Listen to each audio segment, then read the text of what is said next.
Gracias. Es para mí un verdadero honor presentar a Ana María Cheto del Instituto de Física. Ana María Cheto es licenciada por la Facultad de Ciencias, licenciada en Física. Hizo su maestría en Harvard en Biofísica y su doctorado aquí en la UNAM.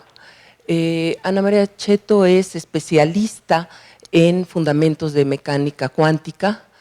Y déjenme un breve momento hacer un brinco hacia atrás cuando yo conocí por primera vez a Ana María Cheto. Era yo estudiante de la Facultad de Ciencias, ella era directora flamante de esta facultad y a mí desde la primera vez me maravilló su ser sencillo, su mirada profunda, franca, su sonrisa generosa. Al paso del tiempo supe más de su paso por esta universidad y por la vida puedo decir que Ana María es de esas personas que entienden profundamente que el ser universitario es mucho más, muchísimo más que hacer una investigación comprometida. El ser universitario, entre otras cosas, es en cada paso de la vida seguir los principios que uno se ha trazado. Es ser generoso, es ser solidario. Y en eso, por cierto, hay una coincidencia con José Antonio de la Peña, a quien este instituto le agradece profundamente siempre su generosidad, su sencillez, su compromiso. Y regreso a Ana María. Regreso a Ana María que siendo ella con todos estos principios ha sido siempre una defensora de la vida, de la paz en el mundo y habiendo sido ella parte del comité ejecutivo de las conferencias Pugwash, en 1995 recibió esta organización el Premio Nobel de la Paz. Posteriormente, siendo ella directora adjunta de la Organización Internacional de Energía Atómica, en 2005 nuevamente la organización recibió el Premio Nobel de la Paz. Es una trabajadora incansable, una luchadora admirable, y déjenme ahora hacer el recuento que fue realmente difícil, ¿no?, sustraer algo breve para mencionar. Además de ser clarinetista y directora de la Facultad de Ciencias de la UNAM, fue coordinadora del proyecto para el Museo de la Luz de la UNAM, secretaria general del Consejo Internacional para la Ciencia, vicepresidenta fundadora de la Organización del Tercer Mundo para la Mujer en la Ciencia, integrante de la Junta de Gobierno de la Universidad de las Naciones Unidas, presidenta del Consejo de la Fundación Internacional para la Ciencia, tiene doctorados honoris causa de la Universidad de Azerbaiyán, de la Academia de Ciencias de Tayikistán y de la Universidad APEC de la República Dominicana. Podría seguir, no vale la pena. Yo creo que es muchísimo más interesante escucharla a ella. Muchísimas gracias. Muchas gracias.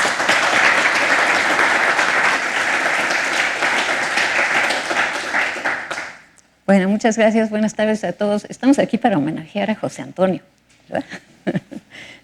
Y muchas gracias por estar aquí hasta el final.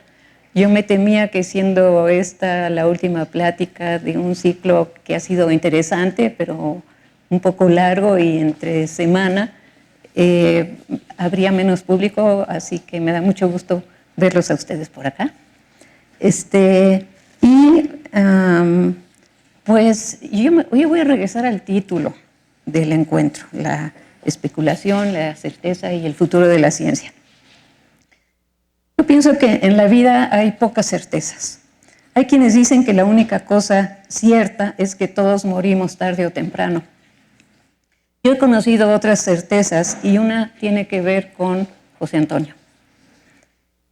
En una de las tradicionales visitas de fin de año de los sobrinos a nuestra casa, a uno de los mayorcitos, tendría unos 10 años de edad, le preguntamos qué quería ser de grande.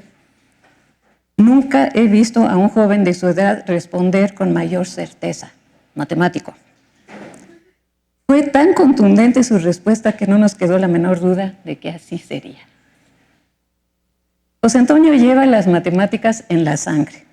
Ha hecho muchas otras cosas en la vida, cosas buenas e importantes como las que han sido mencionadas aquí durante este merecido homenaje que está a punto de concluir. Ha realizado una valiosa labor como director, presidente, organizador, promotor, constructor de instituciones. Se ha codeado prácticamente con todas las áreas del conocimiento, pero en lo más profundo de su ser, además de ser humano, José Antonio es matemático. Bueno, pues hemos sido convocados para reflexionar y dialogar estos días, cada uno desde su perspectiva, acerca de las especulaciones, las certezas y el futuro de la ciencia. Sobre esto último, sobre el futuro de la ciencia, hablaré hacia el final en el terreno que me corresponde, el de la mecánica cuántica y sus fundamentos. Para comenzar, y antes de entrar en materia o en mi materia, debo admitir que los términos certeza y especulación me causan algo de desazón, de escozor. El primero, certeza, porque anuncia el fin de la duda, de la búsqueda, de la indagación. Me provoca parálisis. Y también, ¿por qué no decirlo? Porque no pocas veces la certeza resulta engañosa. Se declara triunfadora para después de un tiempo que puede ser más o menos corto o largo, caer por su propio peso o bien ser derrumbada por el peso de nuevas evidencias. El segundo término, especulación, puede tener significados muy diversos. Yo busqué en el diccionario. Especular, según el diccionario, quiere decir reflexionar en un plano exclusivamente teórico o también hacer conjeturas sobre algo sin conocimiento suficiente. Pero no sé si a ustedes se les pase lo que a mí, que no puedo evitar pensar en la otra acepción, la de comerciar, traficar, procurar provecho o ganancia fuera del tráfico mercantil, la que normalmente conlleva un sentido peyorativo. Bien, supongo que no fue este último el sentido que se le pretendía dar al incluir el término en el título de este encuentro. Aunque tampoco estoy segura de que se pretendiera llevarlo al terreno de la filosofía, donde especulación es un término bien definido, es la actividad intelectual que permite la resolución dialéctica de las contradicciones en una unidad de orden superior. El concepto ocupa un lugar central en la filosofía de Hegel, para el cual este procedimiento de resolución, la Aufhebung o la superación, constituía la esencia del pensamiento filosófico, que después fue retomada por Marx. La historia de las ciencias y de la física en particular ha estado marcada por un sinnúmero de certezas y especulaciones, y ambas han jugado un papel importante, no siempre positivo, pero tampoco siempre negativo. La hipótesis atómica, por ejemplo, surgida casi al mismo tiempo en la antigua Grecia, en India y en China, en intentos por reducir la complejidad del mundo de los fenómenos, ha sido una especulación tremendamente fructífera, con impacto hasta nuestros días. También la alquimia empezó como una mezcla de conocimiento práctico y de especulación sobre la naturaleza de la materia, y con el tiempo evolucionó hacia lo que hoy conocemos como química. La transmutación de los elementos dejó de ser mera especulación de los alquimistas con el descubrimiento de la desintegración de los núcleos atómicos pesados en otros más ligeros. Otras especulaciones han tenido un final menos afortunado. Durante el siglo XVIII, por ejemplo, proliferaron diversas teorías sobre el flogisto que dividían a sus proponentes, se peleaban entre ellos casi a muerte, sin que ninguna de ellas llegara a prosperar. Se acabó. También durante el siglo XIX, las especulaciones sobre la existencia del éter luminífero dividieron a los científicos, hasta que llegó Einstein a cancelarlo de una vez por todas en 1905 con su teoría de la relatividad especial. En otro terreno, la especulación sobre la generación espontánea de seres vivos sobrevivió largos siglos, es increíble, desde la época aristotélica hasta el siglo XVII, cuando comenzaron a multiplicarse las observaciones y los experimentos que la pusieron en duda y finalmente acabaron con ella, no sin acres controversias entre los científicos de la época. En cambio, en cuanto a la teoría de la evolución de Darwin, hay quienes todavía hoy en día consideran que no es ciencia, sino mera especulación. Bueno, ahora hablaré un poco de mecánica cuántica para acercarme a mi materia.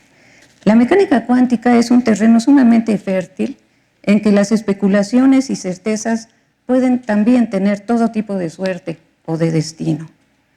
Tomemos como ejemplo la historia del spin. En 1925, un joven alemán, Ralph Kronig, siendo estudiante de la Universidad de Columbia en Estados Unidos, propuso la idea del spin después de haber escuchado una conferencia de Wolfgang Pauli.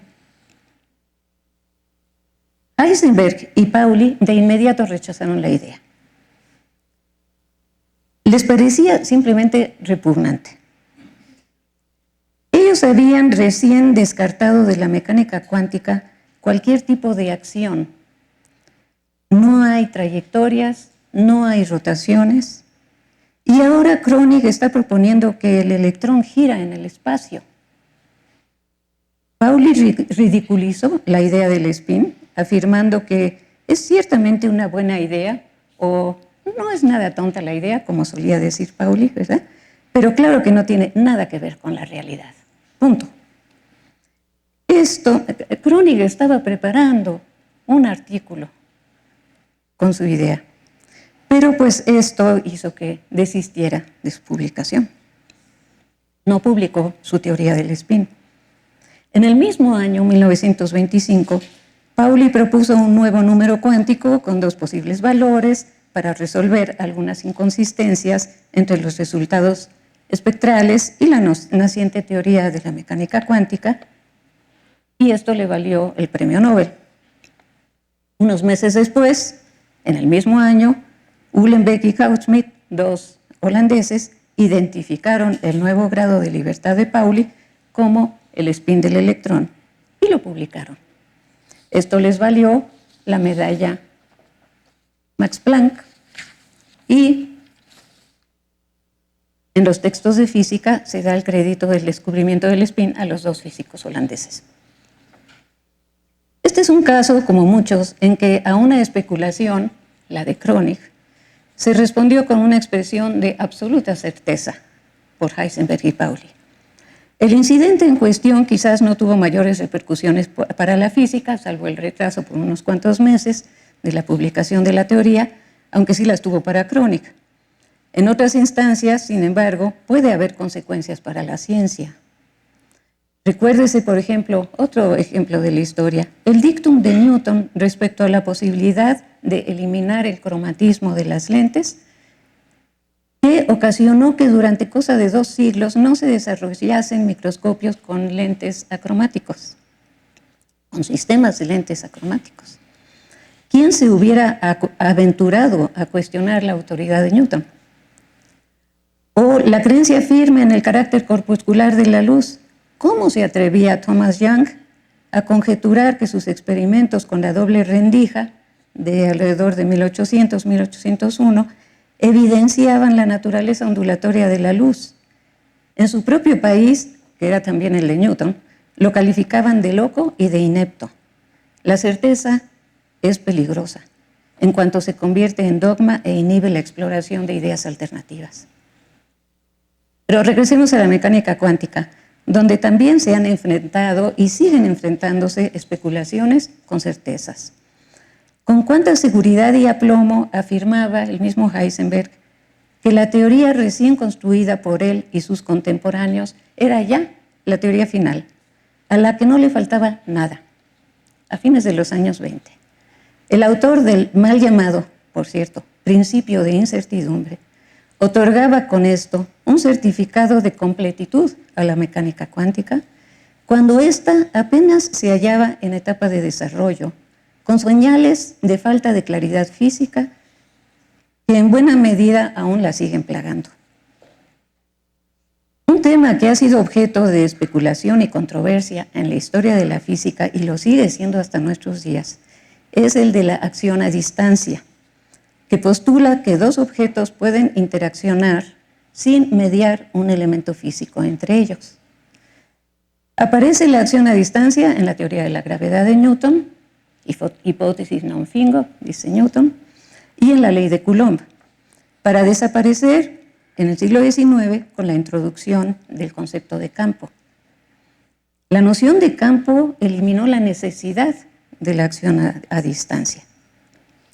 Los disturbios de los campos se propagan a velocidad finita, de manera que la acción a distancia, que no lo es porque está mediada por los campos, no puede ser instantánea, pues esto violaría la relatividad especial.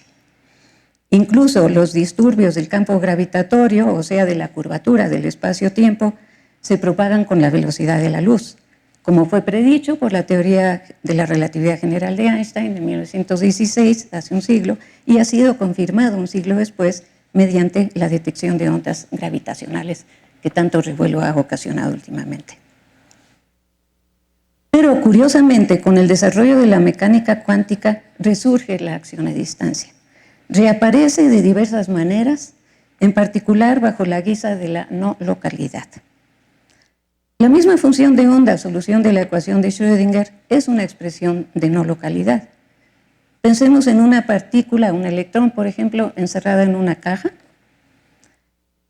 ¿Qué pasa al desplazar una de las paredes de la caja? Se altera la función de onda en todo el espacio, la función que describe el estado de la partícula.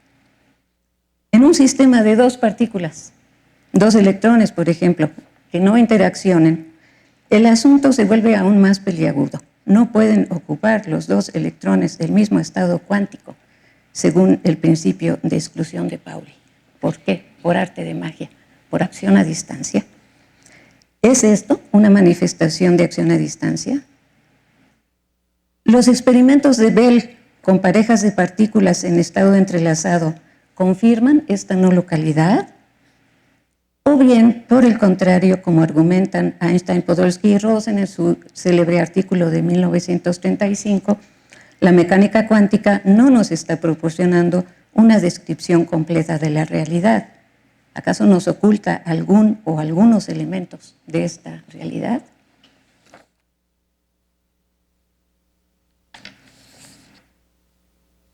Increíblemente, lo que Einstein llamó spooky action at a distance, la transmisión de información entre dos objetos fuera del marco del espacio-tiempo, sigue siendo una especulación tomada muy en serio.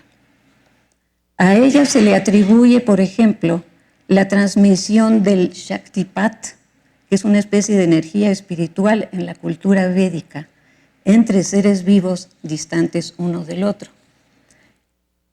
Quizá más de uno aquí en el público diría, estoy hablando de pseudociencia. Estoy hablando de un artículo publicado en la revista Neuroquantology, que es una revista indexada en el Science Citation Index con factor de impacto y toda la cosa. Una revista en la que también se publicó recientemente un trabajo sobre el libre albedrío fuera del espacio-tiempo y el rol del observador de la mecánica cuántica. Y si ustedes creen que la comunidad dura de la física no se traga estas cosas, solo vean el trabajo publicado en 2017 en Physical Review Letters. Ustedes saben, este es el templo de la física, este sí de alto factor de impacto, de esos que cuentan para el SNI. Con los experimentos que muestran que dos fotones en estado enredado se comunican instantáneamente a distancias kilométricas. Para la mayoría, esto es prueba infalible de la muerte del realismo local. Aunque para Andrew Friedman del MIT, que es uno de los coautores de este artículo, hay otra posible salida. Se ha descubierto, dice Friedman, que puedes conservar la localidad y el realismo si introduces un poco de libre albedrío, textualmente, un poco. El libre albedrío es otra especulación, para nada científica, por cierto, que ha gozado de muchos adeptos en el mundo de la física cuántica. Lo que no toman los autores, que no toman en cuenta los autores de este trabajo, como la mayoría de los físicos, por cierto, es la otra suposición oculta en el teorema de Bell, la contextualidad de las variables introducida por el sistema de detección. Lo que el teorema de Bell nos dice es que si hay variables ocultas en la mecánica cuántica, estas deben ser contextuales, o sea, que estas variables dependen en cada caso del experimento. Por tanto, el realismo local no ha muerto, no lo ha matado el teorema de Bell, ni los experimentos que se han hecho a partir de su publicación. La mecánica cuántica ha dado lugar a otros dogmas o verdades que no tienen que ser comprobadas o bien no admiten comprobación, que es como lo ponen algunos. Así como también a otras especulaciones, unas más descabelladas que otras, como la llamada, seguramente ustedes han oído de ella, la llamada interpretación de los muchos mundos. El espacio entre la especulación y la certeza es casi infinito y da para todo. Y digo que casi porque yo soy física y no matemática. Yo ya he visto que los matemáticos ponen el infinito donde ellos quieren, ¿verdad? Para los físicos el infinito no existe. Y cuando lo metemos en nuestras fórmulas, nos crea muchos problemas y hay que estar eliminándolo y, en fin. Dentro de este espacio que da casi para todo, hemos desarrollado, y hablo de un grupo aquí en México particularmente, hemos desarrollado la electrodinámica estocástica, una teoría que tiene el objetivo de encontrar el fundamento físico del fenómeno cuántico y con ello acabar con la magia y acabar con las especulaciones sin fundamento. Este es un trabajo que lleva ya décadas.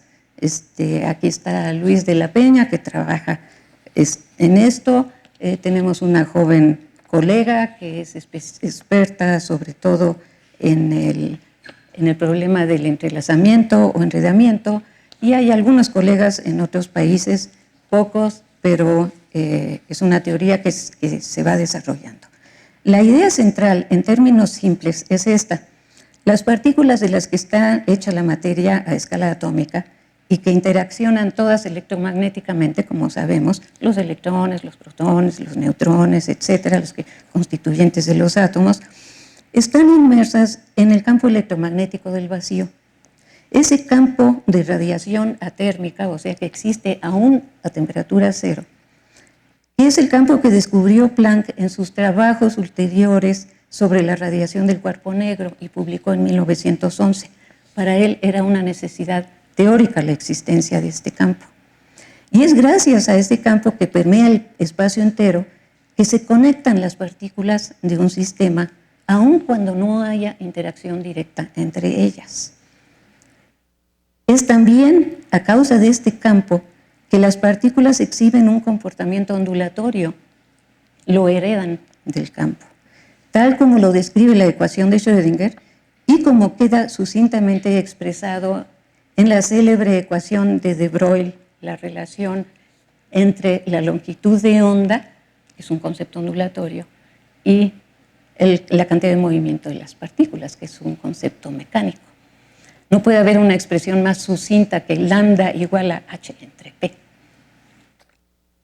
En este campo, es este campo, en pocas palabras, el responsable de la no localidad de la descripción cuántica, que no es entonces una propiedad ontológica de los sistemas cuánticos, esta no localidad, sino epistemológica, es producto de nuestro conocimiento, que es burdo, incompleto y de grano grueso, por así decirlo, de lo que pasa a una escala subcuántica. En otras palabras, se trata de una no localidad aparente, producto de nuestra descripción. Los resultados que hemos obtenido con el desarrollo de esta teoría de la electrodinámica estocástica incluyen la explicación en términos físicos del enredamiento, el que se usa para probar el realismo no local según los experimentos tipo Bell. La explicación física del principio de Pauli, del principio de exclusión, porque es el campo el mediador entre las partículas, de la estabilidad atómica también, porque es este campo el que está alimentando todo el tiempo el movimiento de las partículas cuando las partículas al mismo tiempo están radiando, están perdiendo energía por radiación. Es el responsable de las transiciones atómicas, es el responsable de la dualidad partícula-onda, porque las partículas heredan propiedades ondulatorias, etc. Estos resultados nos han permitido transitar de la especulación inicial a la confirmación gradual de la hipótesis de partida sobre el rol central del campo de fondo, y que es, por cierto, lo que los cuánticos llaman las fluctuaciones del vacío. Aunque en la teoría cuántica, si se adopta como un postulado la existencia de las fluctuaciones del vacío, estas crean problemas y a veces las sacan de la teoría o las vuelven a meter según las necesidades. Inesperadamente para nosotros, en los últimos años la teoría se ha visto reforzada por una serie de trabajos en otro terreno, en el terreno de la hidrodinámica. Y esto ha sucedido a raíz de un descubrimiento en un laboratorio francés hace algunos años de que pequeñas gotas de líquido extraídas de un líquido puesto a vibrar, del mismo líquido que está vibrando, si se dejan caer, exhiben comportamiento análogo al cuántico. Al rebotar las gotas sobre la superficie del líquido una y otra vez, van sin sumergirse. Claro, se tiene que cuidar que se dejan caer desde la altura adecuada, pero ¿qué pasa? A cierta frecuencia de vibración bastante alta del líquido, las gotas rebotan de tal manera que siguen una trayectoria, si uno la ve desde encima, una trayectoria perfectamente suave y recta, mientras no haya obstáculos. Pero cuando hay obstáculos, entonces se difractan, se desvían. Ha habido ya toda una serie de experimentos con barreras, con fronteras, etcétera, etcétera, muy interesantes, y el resultado es que aparece un comportamiento análogo al cuántico. Se tiene la gota, la partícula, y se tiene el campo, las ondas. Y la onda que va formando la partícula con el rebote sobre la superficie acompaña a su vez a la partícula. Es un efecto de larga memoria. Al rebotar las gotas sobre la superficie del líquido una y otra vez, se va delineando la trayectoria. Estas trayectorias, a diferencia de la mecánica cuántica, se pueden visualizar. El mecanismo de correlación entre las dos gotas es patente, se ve. La acción a distancia no tiene cabida y no hay ninguna necesidad de ella. Regresando a la electrodinámica estocástica, sería absurdo pretender que será la teoría final de la mecánica cuántica. No es nuestra pretensión. No es la que va a resolver todos sus dilemas de una vez por todas.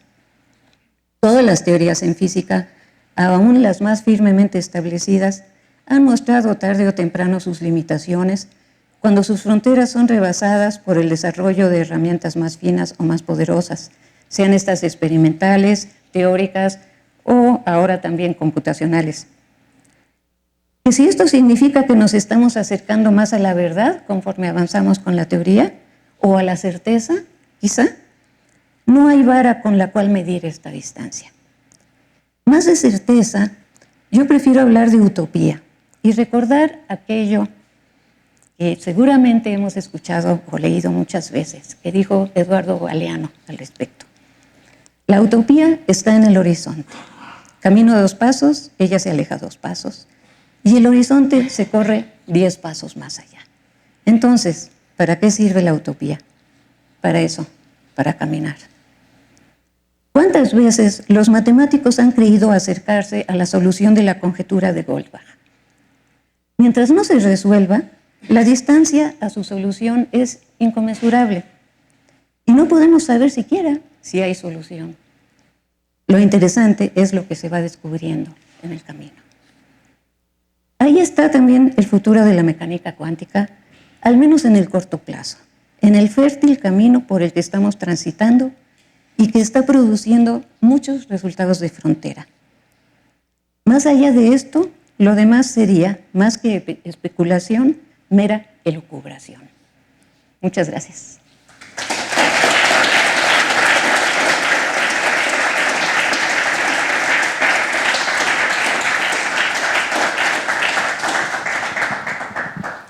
¿Preguntas?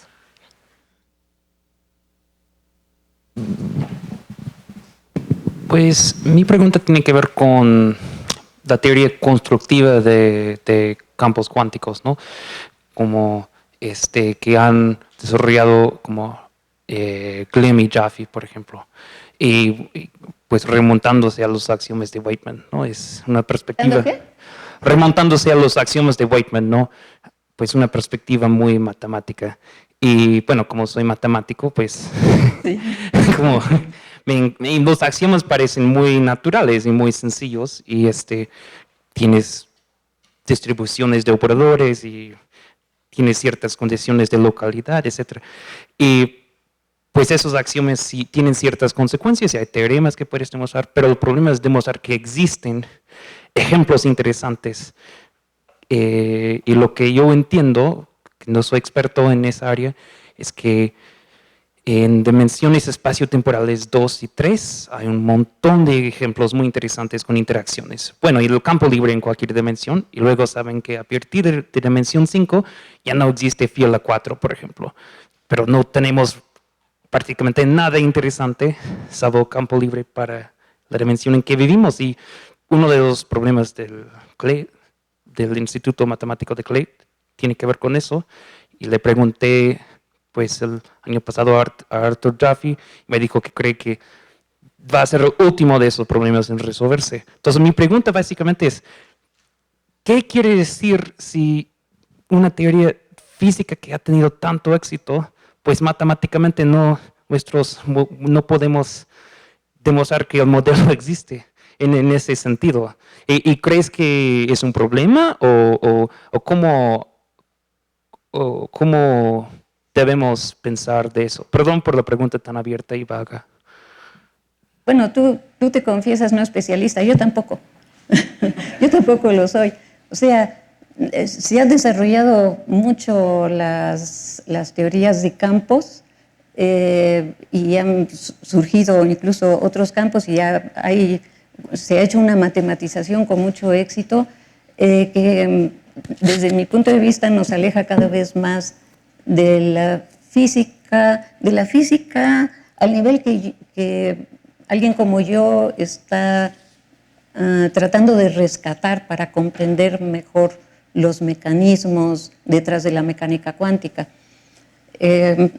Aquí hay otros físicos que a lo mejor te pueden contestar mejor, pero para eso habría que meterse ya en ese área. Luis, no sé si tú quisieras decir, no, tampoco.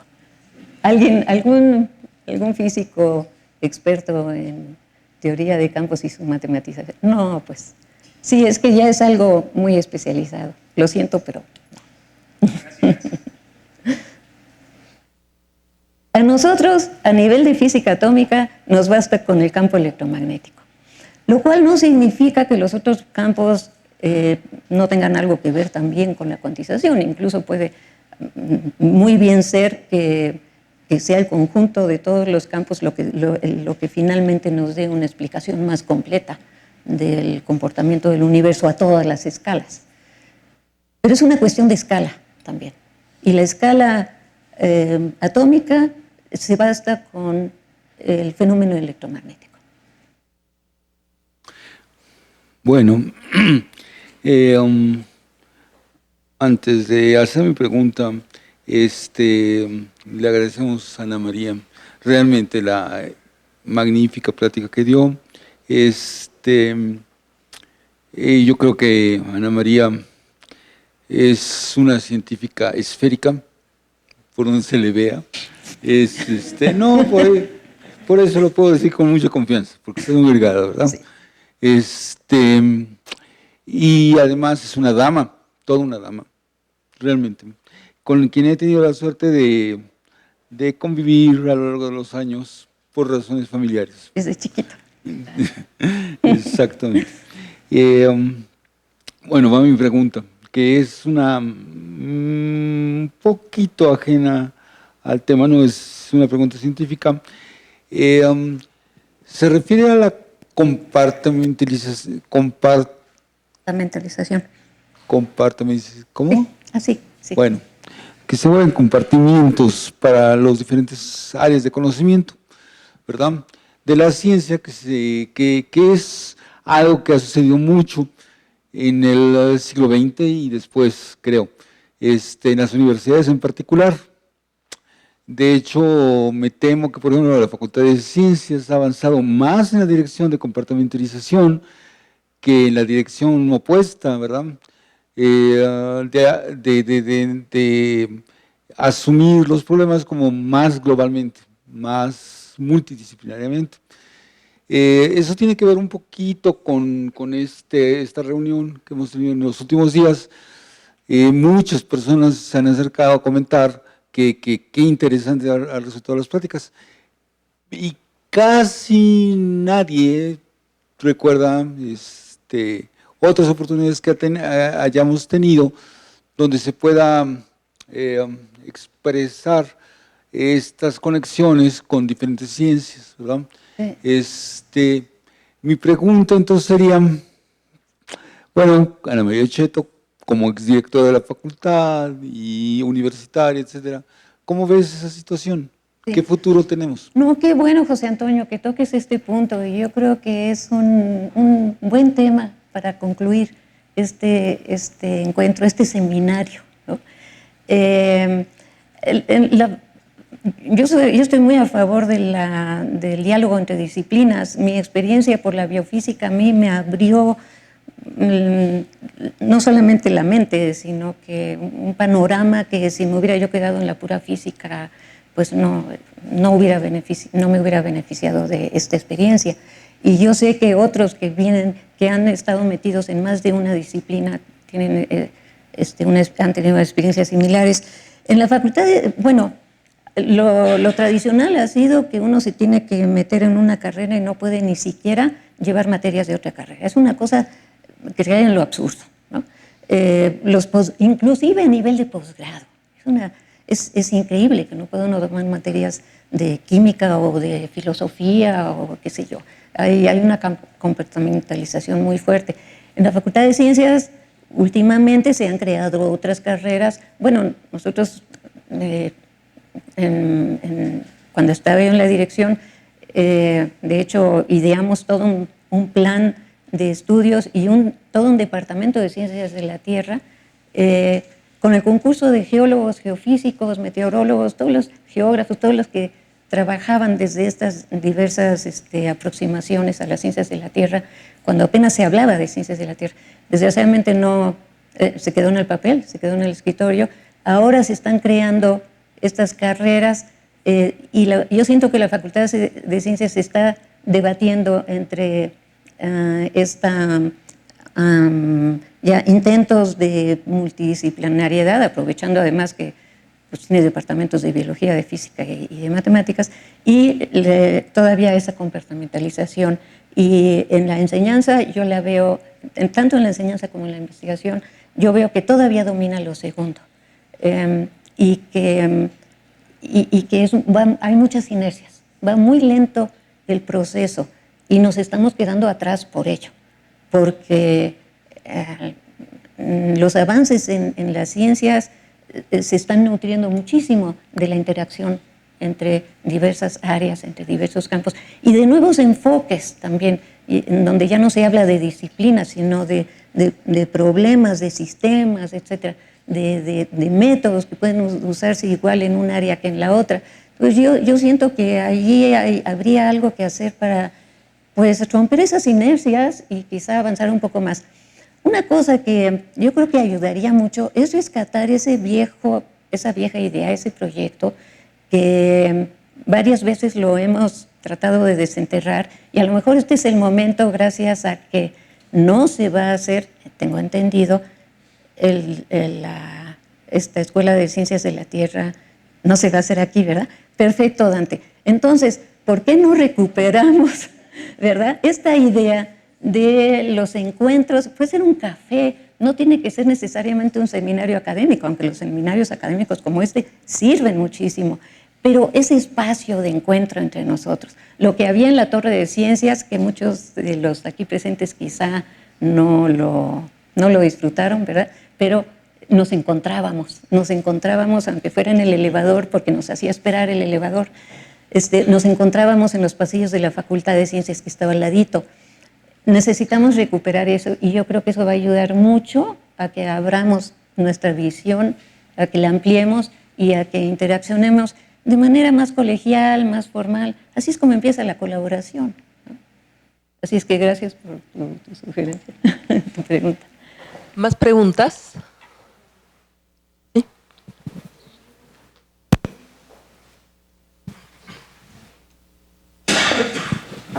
Sí, bueno, hablando de la especulación, por ejemplo, si hablamos de los alquimistas Sí. que querían convertir el plomo en oro, pues teóricamente sí, si hablamos de quitarle al plomo protones y electrones, teóricamente sí lo podríamos convertir en oro, ¿no? Pero bueno, simple y sencillamente es una especulación teórica. Sabemos que hay muchas otras variables que tenemos que tomar en cuenta para ello. Sabemos que, por ejemplo, en las estrellas, bueno, se produjeron a partir de hidrógeno y helio los elementos más pesados, ¿no? Por ejemplo, dicen que en las estrellas más grandes, las estrellas de neutrones, Y aquí están pudieron haberse producido elementos pesados como el oro, ¿no? Entonces, con esto he visto también, por ejemplo, el Premio Nobel Química 2016, no me acuerdo, Feringa, no me acuerdo el otro nombre de la persona, pero han llegado a manipular moléculas para hacer máquinas moleculares. Se me ha hecho algo muy interesante porque a lo que vamos es a tratar de imitar a la naturaleza o a crear nuestras propias máquinas moleculares. Por ejemplo, las células las consideran en biología como una máquina, una maquinaria. Bacterias que tienen movilidad a través de los cilios, de los flagelos, en sí son máquinas moleculares. A eso van estas investigaciones de química. La pregunta es, usted como es física, ¿usted piensa que qué tan lejos estamos ya no de manipular moléculas, sino átomos, para poder organizarlos de una manera a nuestra conveniencia, para que tengamos materiales a nuestro beneficio, para que también podamos intervenir en el área clínica, ¿no? Porque ya las terapias que se hacen, por ejemplo, nos hablaron en otros seminarios de terapia génica, yo siento que eso ya es como muy artesanal, muy rudimentario. Si interactuamos directamente con moléculas y átomos, sería algo más específico, ¿no? Más directo. A mí se me hace muy interesante saber si habría la posibilidad de manipular átomos, ya no moléculas, sino átomos, para organizarlos de la manera que nos convenga para tener materiales o reparar ciertos problemas que tengamos en nuestro cuerpo, ya a nivel atómico. Esa sería como la pregunta. ¿Qué tan lejos estamos o si se podría llegar a hacer algún día? Sí. Bueno, ya algunas de las afirmaciones que hiciste ya caen en el campo de lo que se llama la biología sintética, pero lo que se está haciendo ya actualmente con moléculas, a nivel de moléculas, inclusive de, digamos, pequeños componentes de las moléculas, grupos pequeños de átomos, dentro de nuestros organismos, es intervenir con ellos a base de irradiar con luz, que es un tipo de manipulación, o de inducir fluorescencia de esas moléculas o de esos pequeños grupos de átomos. Y seguramente se va a ir más lejos. Yo no sé si tenga sentido manipular átomos individuales a nivel celular, porque, digamos, solemos pensar como físicos, pero el organismo pues, es algo que funciona más bien a nivel molecular, celular, fisiológico, y quizá el nivel atómico no sea lo más relevante, pero se está yendo cada vez más a lo más fino, ¿no? Ya se pueden manipular átomos individuales en cavidades. ¿Cuál es la distancia de eso a poder manipularlos en el interior si es que, de un organismo, si es que eso es lo que nos interesa? No sé. Yo, si no, me declaro incapaz de medir la distancia en mi propio campo de investigación, pues mucho menos voy a hablar de distancias en ese caso, porque eso es hacer un futurismo que no lleva a mucho. Los cambios no se dan linealmente y de repente surge un descubrimiento o una nueva herramienta que abre todo un nuevo campo. Yo prefiero abstenerme de hacer ese tipo de predicciones, sobre todo si son cuantitativas. ¿Más preguntas? Había una por ahí. Bueno, primero quería darle una felicitación porque he notado en el programa que la mayoría de ponentes son hombres y bueno, son muy pocas mujeres que se dedican a la ciencia y su carrera de verdad me impresiona un poco. Y bueno, yo quería preguntarle a usted como física, ¿cuándo cambia ya entre la especulación y la certeza? ¿Cuándo sabe usted, demostrando algo, cuándo cambia radicalmente eso? O sea, ¿Cuándo qué? ¿Cómo se ve en física cuando estás especulando algo? ¿Los experimentos son lo que ya le das la certeza o es la repetición de los experimentos para que usted esté segura? ¿Cómo pasa de la certeza, bueno, de la especulación a la certeza? Bueno, a la certeza es difícil pasar porque nunca se sabe si después te la van a voltear y van a... ¿no? Bueno, los matemáticos también saben de esto, ¿no? Pero es un proceso gradual. Y es muy bonito porque se va retroalimentando normalmente la teoría y el experimento. Y ahora también la simulación numérica. Entonces, aprendes de la teoría, lo incorporas, das un paso y viene un experimento que puede ir en el sentido correcto o puede hacer que te eches para atrás también, ¿no? Pero, pues... hay que estar muy al tanto de por dónde van las cosas. Y una cosa que Einstein dijo que es muy importante, desarrollar una intuición. La intuición es fundamental. Y esa, pues, algunos la adquieren más pronto que otros, pero se requiere trabajar bastante y concentrarse y tratar de profundizar. ¿No? Profundizar para encontrar algo que quizá no ha sido encontrado y que puede ser una aportación en ese proceso, que tiene mucho de personal, de individual, pero también tiene mucho de colectivo. O sea, uno se alimenta de lo que los demás hacen y también va contribuyendo. Y esa es una de las cosas bonitas de hacer ciencia, de ser científico. No sé si eso respondió. Pero... ¿Más preguntas? ¿No? Si no, voy a pasar el micrófono a Pepe Seade después de agradecerle profundamente a Ana María su... Gracias.